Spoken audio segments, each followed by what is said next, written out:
केंद्र सरकार द्वारा राज्य को कोल ब्लॉक लेवी का पैसा नहीं लौटाने पर कांग्रेस ने निशाना साधा है। कांग्रेस संचार प्रमुख सुशील आनंद शुक्ला ने कहा कि केंद्र सरकार अपने आर्थिक कुप्रबंधन का ठीकरा राज्यों पर फोड़ रही है। रॉयल्टी का जो पैसा है उसे तत्काल दिया जाए। छत्तीसगढ़ को 4,000 करोड़ से अधिक कोयला रॉयल्टी पर लेना है, लेकिन केंद्र सरकार देने से मना कर रही है। राज्यसभा सांसद राजीव शुक्ला ने सवाल किया और वहां से यह जवाब आया कि लेवी का पैसा किसी को नहीं दिया जाएगा। इसके पहले भी केंद्र ने ओल्ड पेंशन स्कीम का पैसा देने से मना कर दिया था। ऐसे में राज्यों का खर्चा कैसे चलेगा? राज्यों के साथ अन्याय किया जा रहा है। यह संघीय भावना के खिलाफ है। हम मांग करते हैं कि राज्यों के हक का पैसा तुरंत दिया जाए। देखिए, अपने आर्थिक प्रबंधन का ठीकरा केंद्र सरकार लगातार राज्यों पे फोड़ रही है, राज्यों को नुकसान कर रही है। छत्तीसगढ़ के कोयले का पैसा, जो हमारी कोयला रॉयल्टी का पैसा है, 4,000 करोड़ रुपए से अधिक का पैसा है, उसको केंद्र सरकार ने देने से मना कर दिया। यह संघीय व्यवस्था में राज्यों के साथ अन्याय है। इसके पहले भी हमारे जो मुख्यमंत्री जी ने ओल्ड पेंशन स्कीम छत्तीसगढ़ में चालू करने का निर्णय लिया था अपने कर्मचारियों के हित में, उसमें हमारे एनपीएस का 17,240 करोड़ रुपए है, उसको भी केंद्र ने देने से मना कर दिया। तो ऐसे में राज्यों का खर्च कैसे चलेगा? राज्यों की जन कल्याणकारी योजनाएं कैसे चलेगी? राज्यों की केंद्रित राज्यों को के द्वारा जो कर संग्रहण किया जाता था जीएसटी के माध्यम से, उसमें आपने रोक लगा दिया।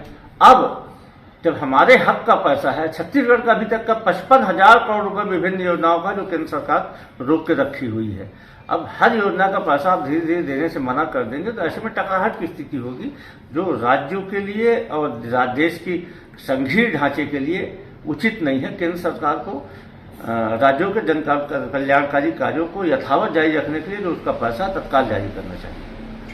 वहीं कांग्रेस के बयान पर बीजेपी ने पलटवार किया। पूर्व नेता प्रतिपक्ष धर्मलाल कौशिक ने कहा कि छत्तीसगढ़ आर्थिक बदहाली के दौर से गुजर रहा है। पूरे विकास कार्य ठप हो चुके हैं। केंद्र सरकार के द्वारा छत्तीसगढ़ को जो राशि दी जानी चाहिए लगातार प्रदान की जा रही है। छत्तीसगढ़ को अनेक किश्तों में जारी किया गया है।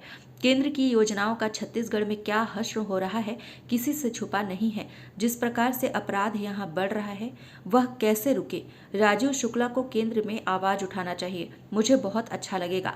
प्रधानमंत्री आवास क्यों नहीं बन पा रहे हैं, यह आवाज बुलंद करना चाहिए। छत्तीसगढ़ के गरीबों के साथ में अन्याय ना हो, गरीबों को न्याय मिले, इसके लिए राज्यसभा सांसद राजीव शुक्ला को आवाज उठानी चाहिए। केंद्र सरकार के द्वारा छत्तीसगढ़ को जो राशि दी जानी चाहिए लगातार वो राशि प्रदान की जा रही है, और छत्तीसगढ़ में जो भी राशियां हैं हम देखे हैं कि अनेक किस्तों में अनेक बार जारी किए हैं और अभी भी जारी करते रहे हैं, आगे भी जारी करते रहेंगे। जहां तक केंद्र की योजनाएं हैं और छत्तीसगढ़ में उसका क्या हश्र हो रहा है, किसी से छुपा हुआ नहीं है।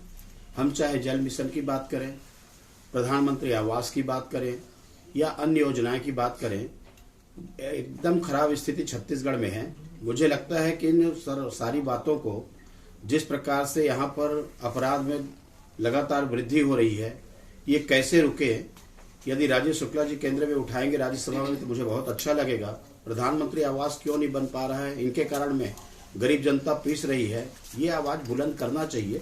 छत्तीसगढ़ के गरीबों के साथ में अन्याय ना हो, छत्तीसगढ़ के गरीबों को न्याय मिले, इसके लिए आवाज उठाने की जरूरत है। और मैं समझता हूं कि छत्तीसगढ़ में सबसे आर्थिक बदहाली के दौर में हम लोग गुजर रहे हैं प्रदेश बनने के बाद में, और पूरे विकास कार्य ठप हो चुके हैं।